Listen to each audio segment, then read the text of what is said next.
Guys, welcome. So, tingnan natin kung kanino tong energy. So, be open-minded po. Hindi halos lahat makaresonate. Thank you nga po pala sa mga nagsusubscribe, sa mga bumabalik. Maraming salamat. Give me the message, kaninong energy to? Give me the message, kaninong energy to?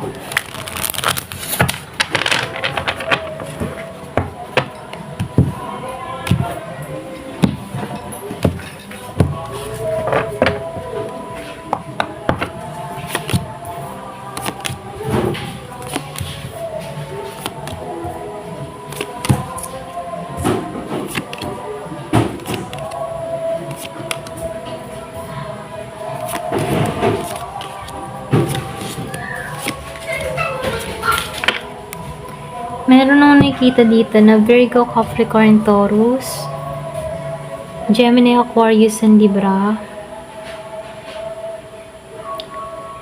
So, ito rin nakikita ko, no? Pwedeng meron kang kadiling na ganito. So, more earth sign and air sign. Ayan. So, malakas yung Taurus, Virgo, Sagittarius. Ayan. Start na tayo. So, dito, no, lumabas itong Ace of Pentacles and Two of Pentacles upright. Meron nang nakikitang fresh awareness. Meron bagong realization na tumutubo sa isip ng tao na to, no. Para bang bigla siya nagkaroon ng clarity dito. Yung iba sa inyo, no. Kumbaga, itong tao na to, no, yung bang tipo na nakita niya yung value ng taong kadiling niya rito. May panghihinayang.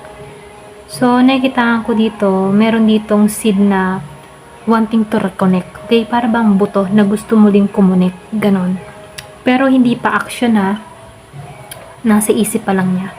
So, dito sa Two of Pentacles upright, ngayon meron akong nakikita nagbabalance ng emotion. Pwedeng ikaw, pwede itong kadiling mo, pwedeng binabalance niya yung ego, pride, and priorities, So, lumalabas dito na hindi na siya decisive.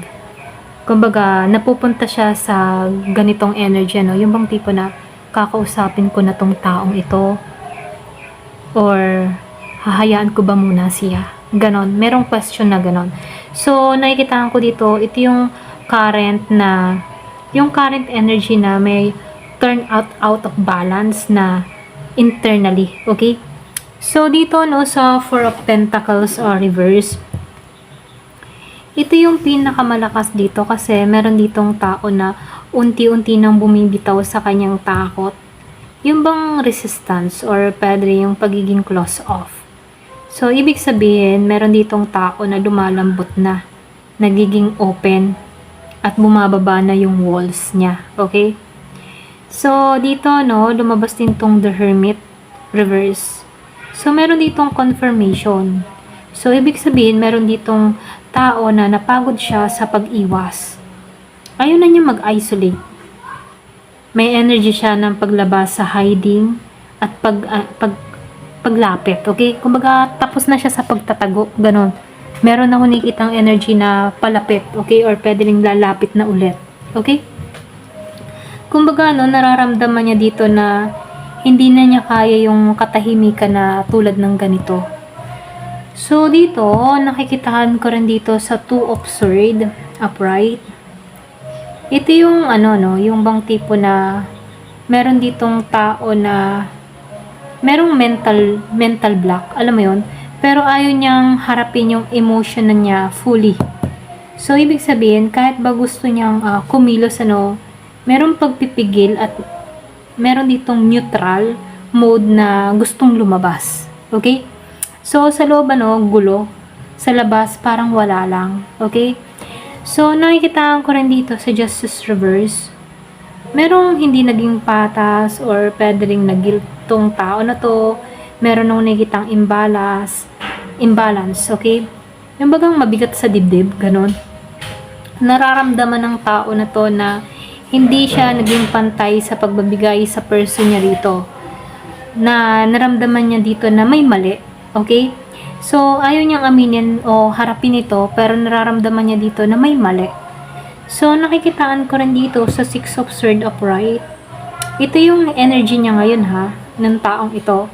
So, nakikitaan ko dito, nagtatangka siyang mag-move on mentally, ano, pero hindi emotionally, ano.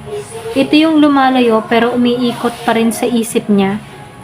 So, yung enerhiya niya dito, mayroong pag-iwas, pero hindi siya mapakali. Alam mo yon.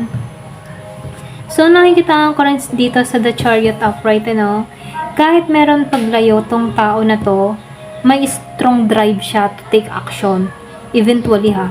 So, ito yung forward movement na hindi niya mapigilan yung sarili niya forever, okay?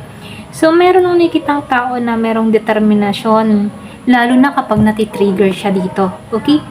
So, dito sa Page of Swords upright, ano, so, ito yung tipo na nag-observe siya sa'yo, kung meron kang kadiling na ganito, or pwede rin meron kang, kung energy mo to, meron ditong nag-observe na tao.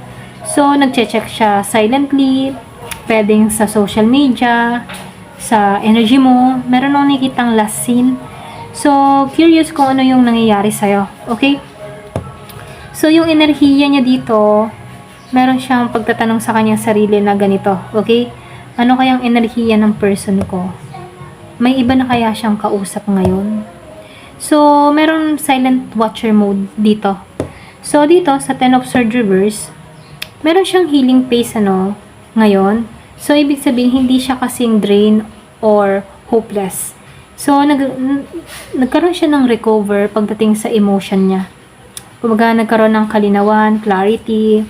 Ito yung sign na, yung bang tipong pagbabalik from a low point, okay?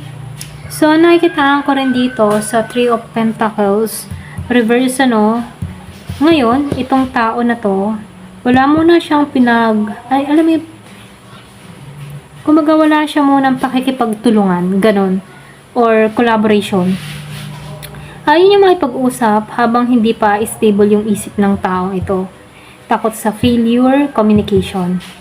So, dito sa The Hierophant upright, ano, deep inside, itong tao na to, may desire siya something serious. Pwedeng traditional, stable, or pwedeng pangmatagalan, okay? So, yung energy niya dito, wanting commitment, wanting something real, ganon. Ganon yung peg. Kumbaga, itong tao na to, wanting structure, okay? Pero hindi ito makapag-voice out, or hindi niya masabi yung gusto niya rito, no? So, nakikita ko rin dito sa Wheel of Fortune upright. Ito yung biggest card kasi. Ito yung turning point na paparating. So, meron ditong shift energy within the near time. So, ibig sabihin, ito yung cycle turning na after confusion, avoidance, at observing, ano, nakikita ko dito may gagawin siyang decisive move, okay? Decisive move. So, nakikitaan ko dito, ito yung destiny card eh, yung The Wheel of Fortune. So, ibig sabihin, hindi pa kayo tapos. So, nakikita ko dito yung overall energy ng taong ito, no? Pwede ikaw to, pwede rin siya, okay? So, siya yung tipo ng tao na naggising sa feelings niya. Naguguluhan, kumbaga, nagbabalance yung emotion niya, binababa niya na yung wall niya. Ayaw niya na mag-isolate dito, no? So, meron nung nakita ditong emotional block pa rin, pero may guilt at sense of unfairness, okay? Kumbaga, unfairness, hindi naging patas. So, nagpe-pretend na moving on, pero yung totoo, hindi talaga, okay? So, nakikita ko dito yung pinakamalakas, ano, pinagmamasdan ka niya sa malayo. So, pag heal siya, no, emotionally, kasi hindi pa siya, hindi pa ito ready makipagtulungan. Pero pag nag-heal na to, kikilos to. Kasi itong tao na to, may deeper desire for real connection. So, nakikita ko dito, malapit na yung big ship sa Wheel of Fortune. Okay? Ayan, hanggang dito na lamang po. Thank you for watching. Love and peace.